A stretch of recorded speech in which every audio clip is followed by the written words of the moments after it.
Eo amin'ny sehatra ny toe-karena indray kosa manodidina ny 703 amin'izao fotoana izao ny sandan'ny euro iray ho an'ny mpahay toe-karena dia tokony hitady vahaolana aingana ny fitondram-panjakana eto Madagasikara mba tsy totongan'izay vola malagasy izay tahaka ny teo aloha intsony. Teo anelanelan'ny 20 martsa 13 sy 20 martsa 14 dia nisy elanelan'ny 300 ariary teo ny sandan'ny euro. Raha 5.740 ariary ny euro eritaona lasy zay dia 703 ariary izany omaly teo amin'ny marché interbancaire de devise.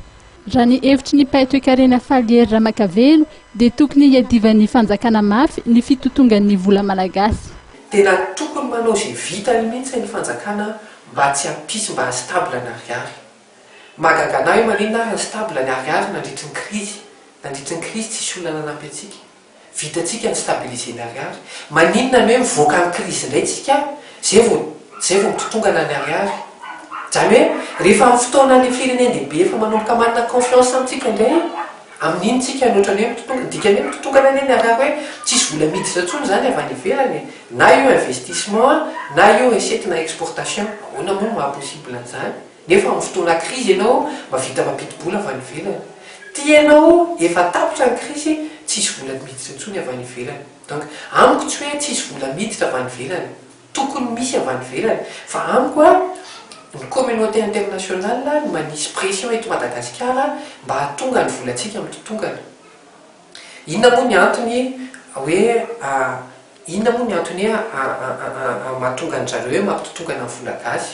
Ny antony angatahany zareo hoe tongana any vola gasy hidina dia amin'izay miaina ny atao hoe coût du travail.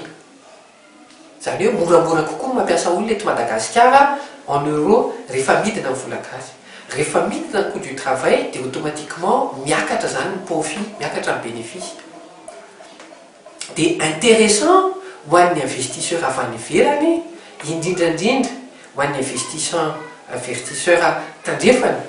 Satria mila fantatsika tsara fa ny FMI ny tena actionnaire majorité amin'ny FMI dia ny Amerikanina sy ny tandrefana tsy amin'ny ankapobeny.